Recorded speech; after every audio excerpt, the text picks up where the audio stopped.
Basang-basa ako. Oh, suot mo na. Wala tayo kasing payong ate. Asan na yung payong na pinahiram mo? Nalimutan niya ma. Maligo na ka na agad. Maligo ka na agad. Bilis. Basang-basa. Pa!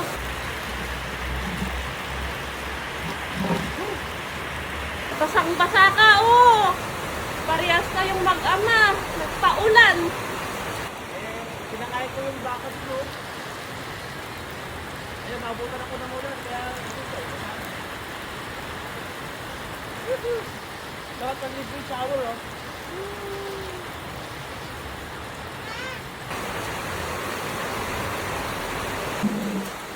Basang-basa yung mag-ama.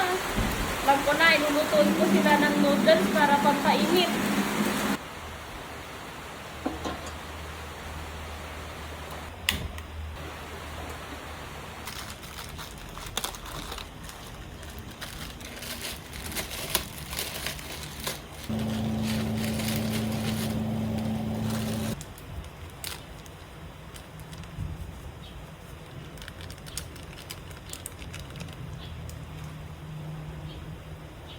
Yan, sigurado masasarapan si ate nito.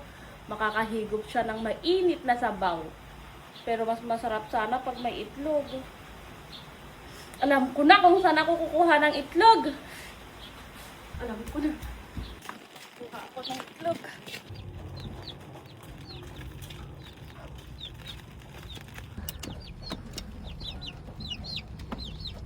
Ayun.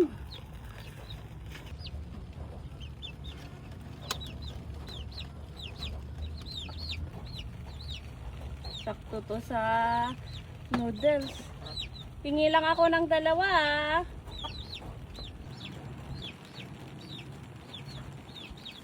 Sakto to sa noodles. Buti na lang may manok na nangingitlog.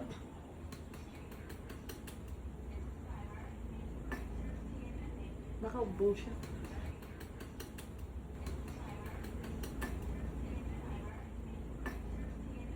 Ala, manukan! Manok na siya. Sorry. Bawi na lang next time yung manok.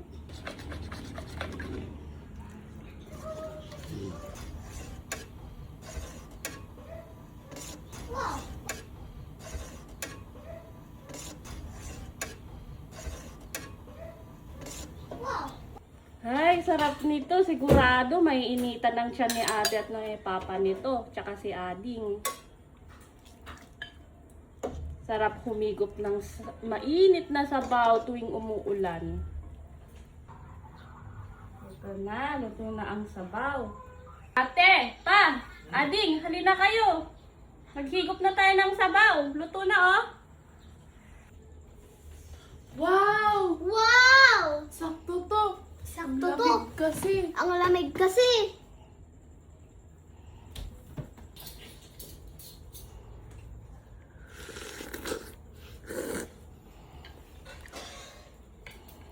Sarap.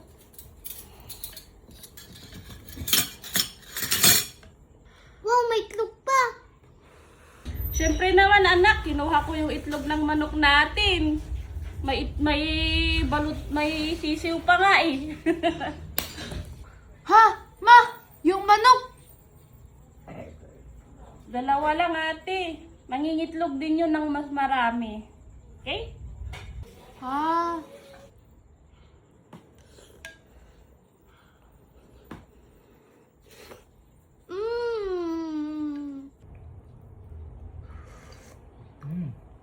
Alam mo, parang may kulang. Ha? Anong kulang? Di ba may kulang? Oo. Ito, kanin.